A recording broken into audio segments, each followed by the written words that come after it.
What up, guys? What's going on? Boxing Maestros here. We're here to talk about yesterday's fights or yesterday's beatdown, more like it. I told you guys I seen it coming from a mile away. Thurman is way older. In the ring, he looked kind of pudgy, and he just got beat up, yo. I thought he was gonna get stopped like around the 10th, 11th round, but it turns out the 6 rounds was more than enough, I think. Thurman apparently didn't think so. I don't know what you guys think about that, but I thought it was a pretty fair stoppage, I say. I thought he had enough, and the referee thought so as well.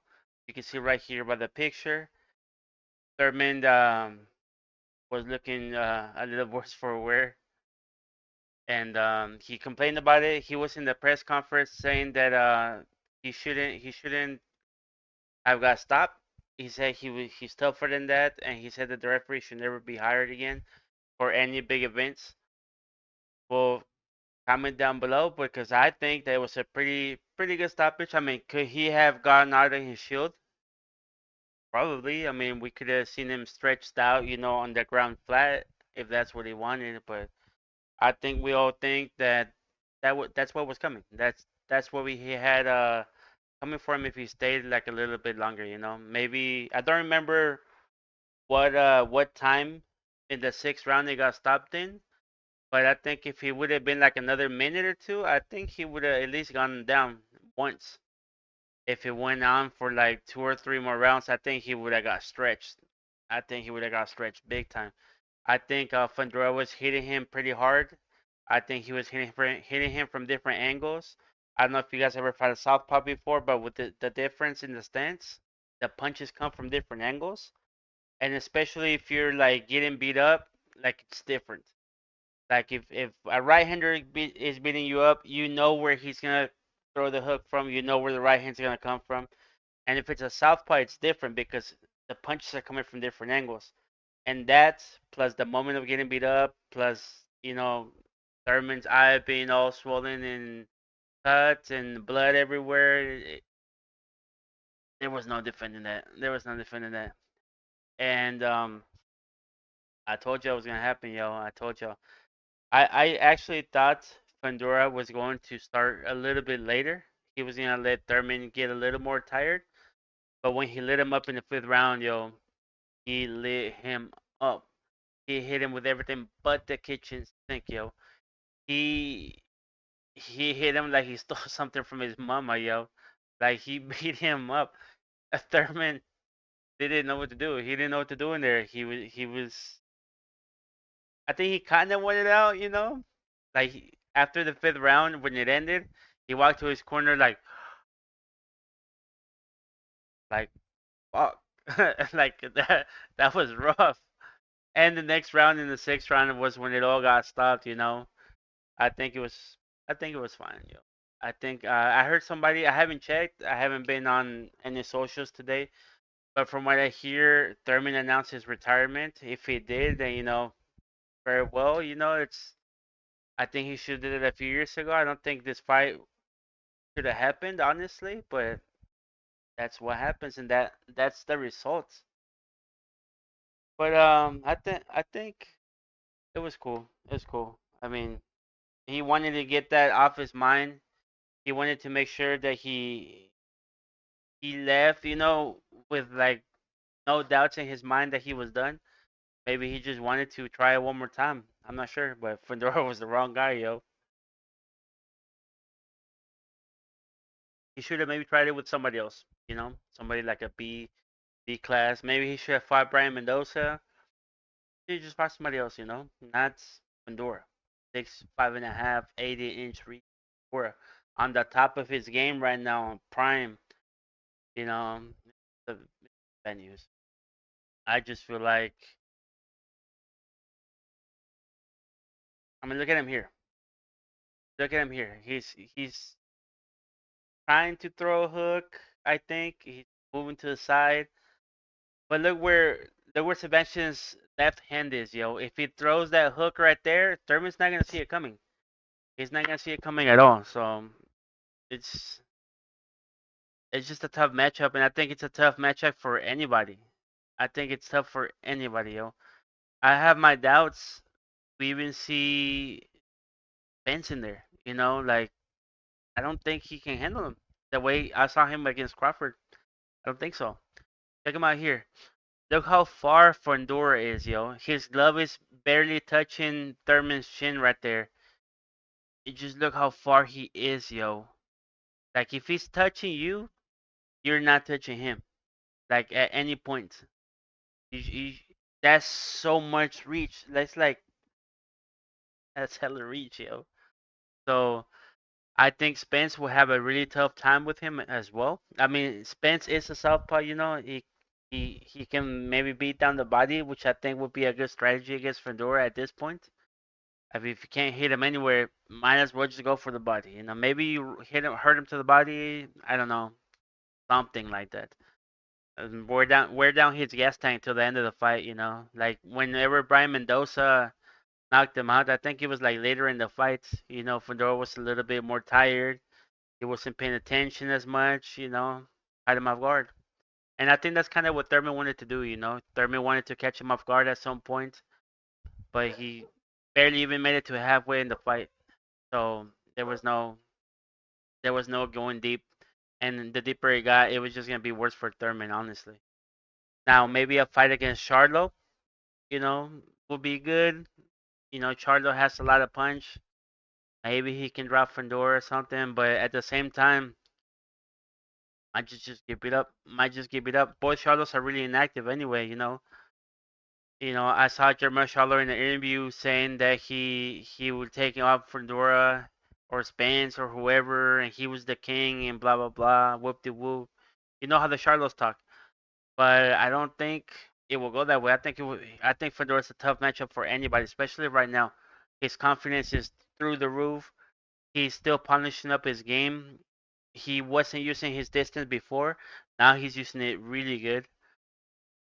I think I would like to see Fundora against Boots. I think that would be Fundora's toughest matchup, Boots, because of the speed and because of the timing.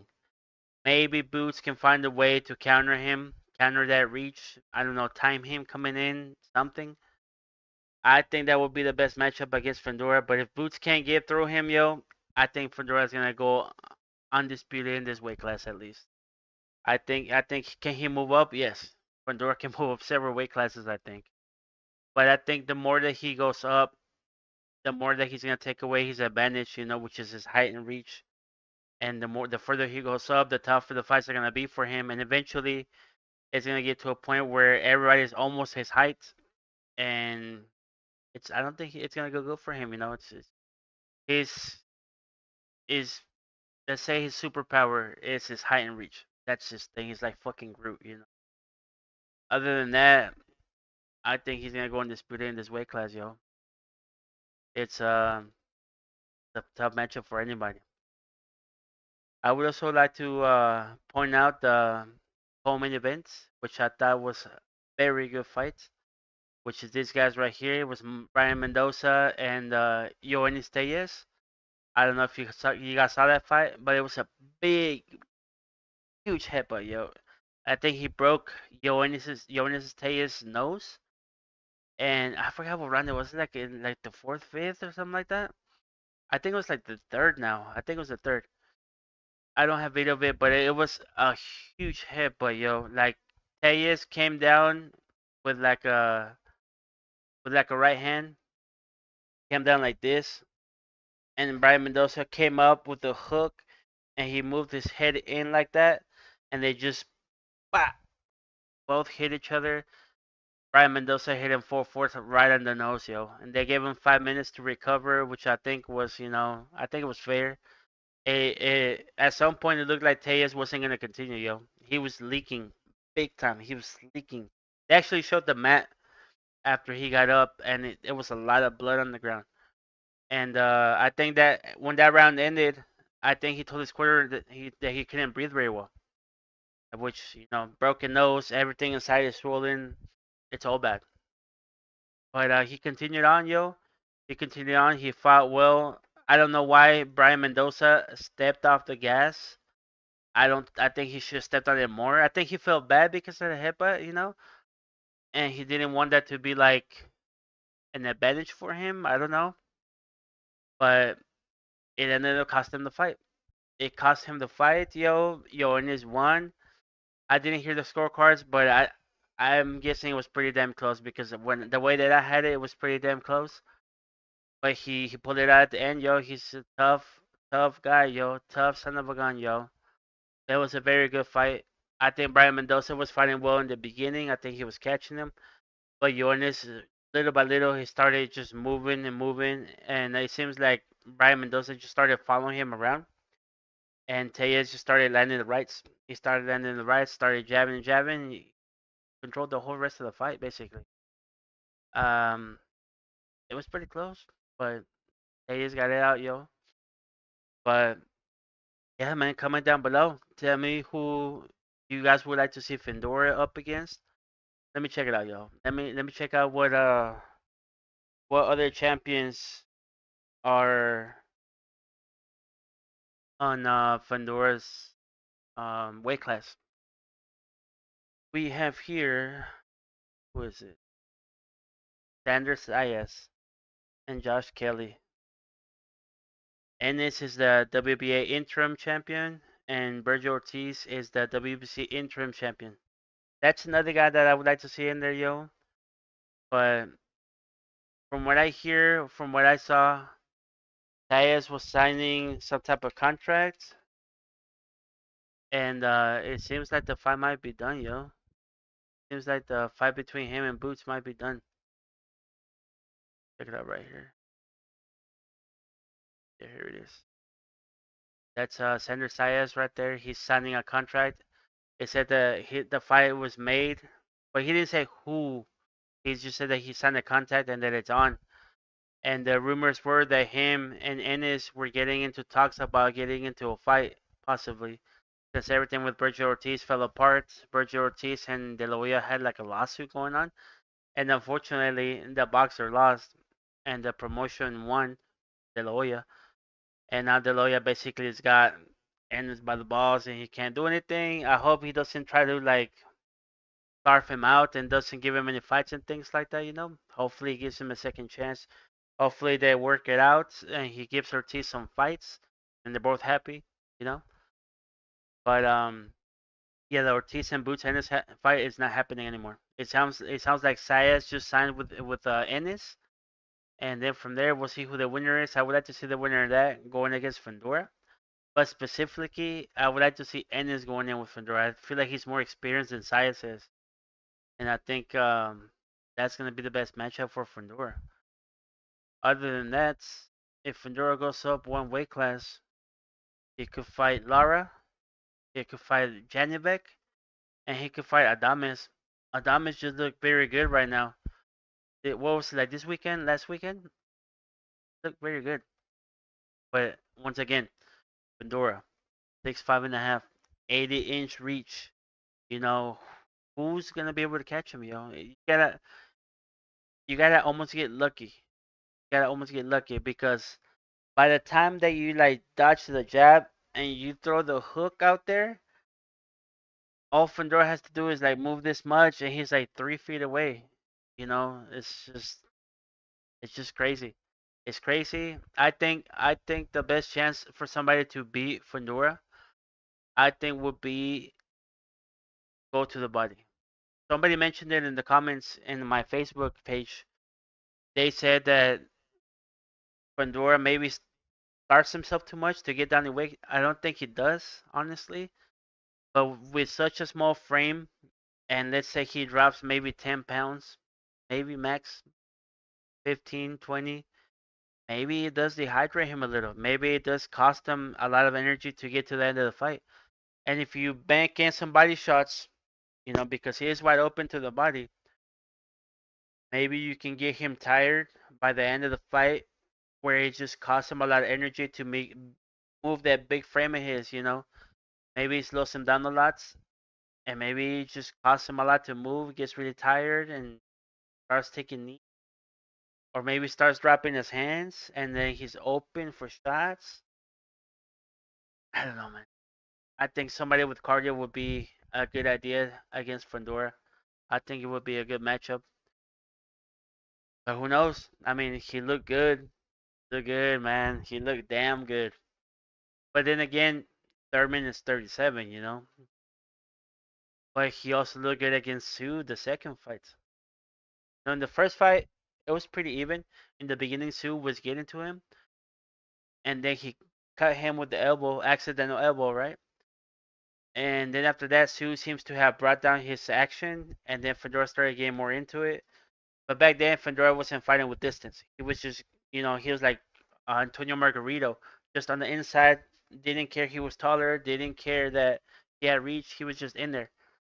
But by the second fight with Tim Sue, he used his reach and he was able to drop Tim Sue, and he was able to just take over the fight, and he made Tim Sue quit. He made him quit. If I remember correctly, he quit in the stool. Yep, that's what happened. And he was able to drop him too. Fucking crazy. It is right here. Here he goes. He drops him. Tim Sue's like, what the hell? If I remember correctly, it was like a jab, jab, and then he threw the left hand down the pipe. He like kind of like it's like a hook almost, but it comes from so long that it looks like a right hand. And he hit him straight. He hit him straight, and he got him. He dropped him. And then this other one right here, he showed Tim Sue. He quit in the corner. There's no mas. So we'll see. We'll see. Fundora just keeps getting better and better, and I don't see him losing to anybody soon. I really don't. It's that much matchup for anybody. Let's see if anybody in the top 10 rankings could even give him a go fight here. In the top 10 rankings, we have Bridge Ortiz, which I don't think will be a good matchup against Fundora. Ennis, I say will be the best matchup for him. Sander Sayas, I don't think that's a good matchup for him. Why is Keith Thurman ranked 5th? Makes no sense here. Keith Thurman just fought and lost and got beat up. He's ranked 5th. Makes no fucking sense. I don't know. Doesn't look like anybody's gonna be able to compete against him, yo. Not nobody in the top 5, not nobody in the top 10. Maybe when he goes up in weight, maybe he'll fight Chris Eubank, Israel Madrimov, Lara. I mean, I think Lara and Adames have the best chance against. They're bigger. They are also southpaws, and they can maybe pose some type of threat. But other than that, I don't see anybody beating Fundora sooner or later, yo. I think he's gonna go a long ways, and he's just gonna keep dominating over and over. So comment down below, yo, what you guys think of the fight. If you guys liked it, if you guys thought it was a fair stoppage, I thought it was a fair stoppage. I thought it was cool. Enough, no. I thought after the 5th round, honestly, I thought after the 5th round, I thought Thurman wasn't gonna come out anymore. He got hit with everything but the kitchen sink, yo. So comment down below what you guys think of the fight. If you guys thought that Fundora was gonna win or not, or you guys thought Thurman was gonna pull it out somehow.